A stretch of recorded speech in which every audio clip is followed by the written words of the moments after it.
England fire that's burned more than 4,000 acres since last week. Let's listen in. And a sense of normalcy to your lives, and we are here to help you. This is why we are grateful to our partnership with the Los Angeles County of Emergency Management.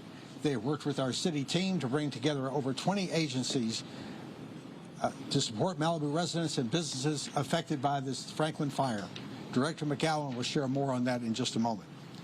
Regarding the damage assessment, it was reported by CAL FIRE that 20 structures were destroyed. That's 9 single-family dwellings and 11 outbuildings, and 27 structures were damaged. Out of that, the following are structures within the city of Malibu. Destroyed were 9 single-family dwellings, 10 outbuildings. Damaged, 13 single-family dwellings, 7 commercial buildings, and 5 outbuildings. Outside the Malibu city limits, there were 1 family unit was destroyed, 1 outbuilding was destroyed, 1 single-family dwelling was damaged, and 1 multifamily residence was damaged. Again, to those directly affected, please know that we are here to support you every step of the way. I want to touch on what is coming next. As I mentioned in some of my earlier comments, we don't have much time to breathe. Southern California Edison has issued a public safety power shutoff monitoring notice for the circuits in our area, including Cuthbert, McGuire, Merlin, and Sarah.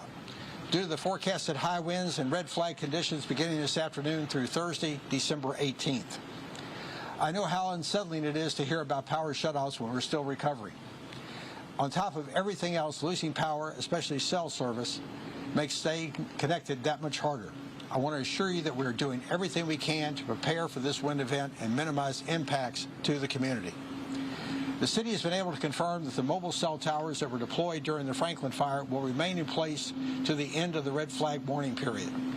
This should help you stay connected, receive updates if power is disrupted, but I want to emphasize this is not a guarantee.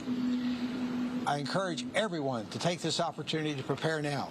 Charge your devices, gather your emergency supplies, have a plan in place, and please, if power does go out, make sure you have access to a battery-powered or car radio to get emergency information on local AM and FM and our local low-power station, 91.1 FM KBUU.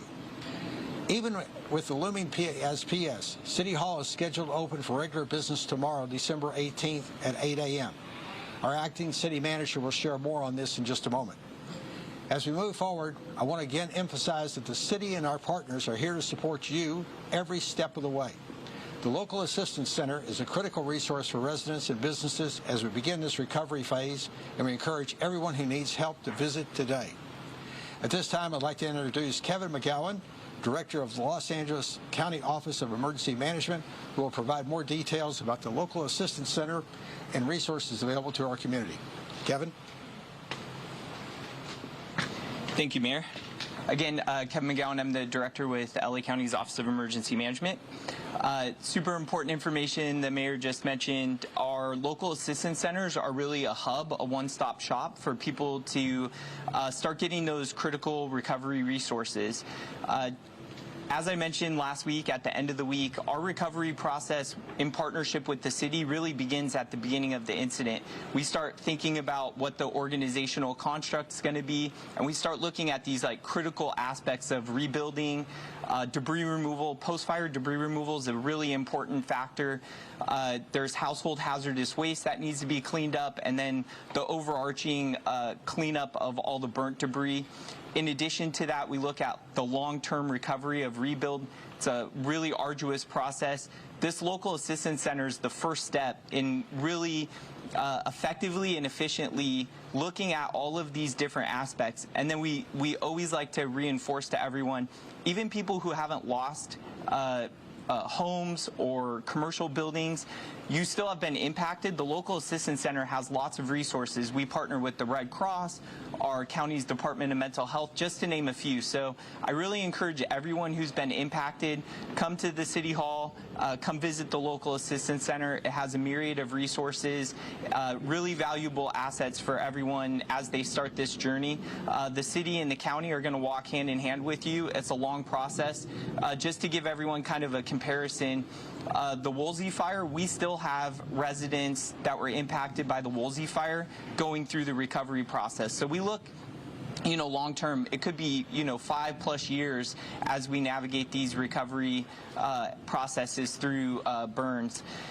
The last thing I would mention is we are in constant partnership with our state and federal partners in advocating for as many programs as we can to unlock after these disasters. A critical aspect of that is people reporting their impacts and damages. You can do that by going to recovery.lacounty.gov. And there's a damage survey available. So again, go to recovery.lacounty.gov and participate in the damage survey. That helps us gather information that then we can report to our state and federal partners that could potentially access future programs. With that, I have the privilege of introducing the acting city manager, Joe Toney. Thank you, Kevin. Yes, Joe Toney, acting city manager. I want to comment on city operations. I'd like to thank our teams for keeping city operations running as best we could throughout this incident. We activated our EOC and were able to support the community in every way we could. We do have staff back at City Hall today, but we are only open for the local assistance center. And to reiterate what the mayor and the director commented on, is this is a resource for our community, our businesses to come and get helpful information that they need to recover as we have a long road to recovery. We will fully open to the public again tomorrow at 8 a.m. at City Hall. So normal operations will continue, and then we will have a town hall tomorrow night at 6 p.m. to open up for the community to discuss the issues that occurred, to get some feedback and also updates on the incident. So thank you, and thank you to our staff and to our community.